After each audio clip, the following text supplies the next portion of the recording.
All right, welcome to the 29th episode and Introduction to Quantum Field Theory. We'll talk about the overview of the next few videos that we'll be discussing Yukawa interactions and stuff surrounding that. So this is going to be a shorter video because it's pretty much just a roadmap, but that's okay because we're a little behind or like it'll give you a little more time to catch up and stuff. So let's suppose we want to look at scalar fields and spinor fields. We could consider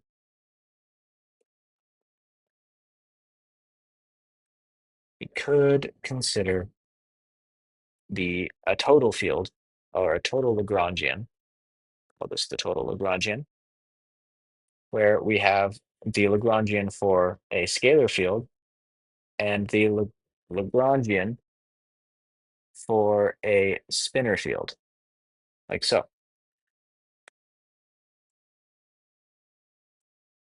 And putting this in, or writing this out, we have the scalar Lagrangian looks like this, minus the mass for the scalar particle, phi squared. Then we have the spinor term, or the spinor Lagrangian. So we have gamma mu, partial mu,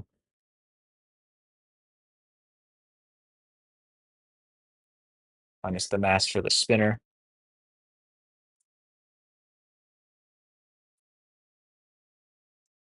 Like so.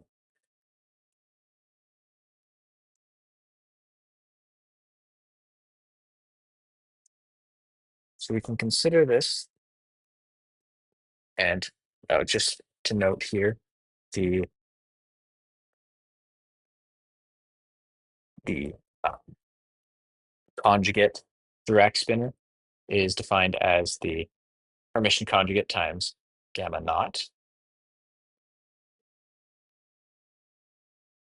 So we have that, but this whole Lagrangian doesn't actually account for any interactions because really it's just the sum of the free field here for scalars and then the free field for spinors.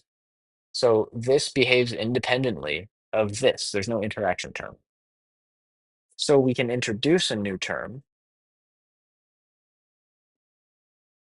So we can introduce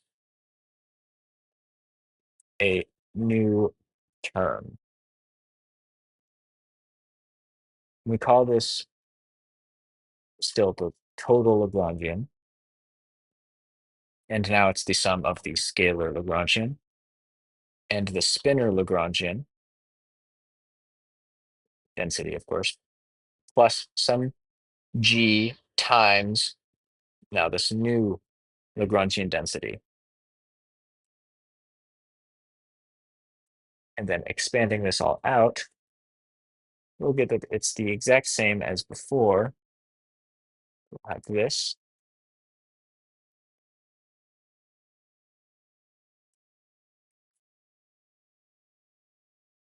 But now there will be a new term plus g times the Dirac spinors and then the scalar field.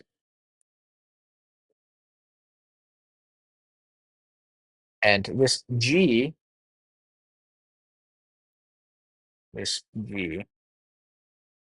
is called a coupling constant. Coupling constant. And it dictates the strength of the interaction. So how much of a role this interaction plays in the total Lagrangian, this factor G tells you, because it's basically the coupling strength. It just tells you how strongly phi couples to C.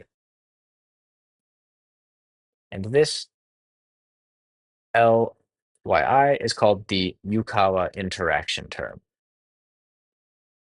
We will examine this concept in the next few videos. So in the next few videos,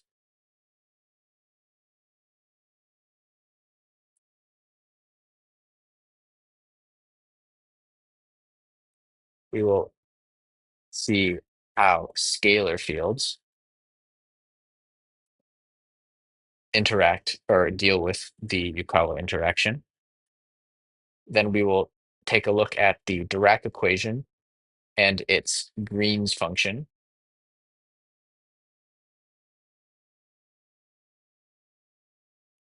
And then we will look at the spinor fields and see how those deal with Yukawa interactions.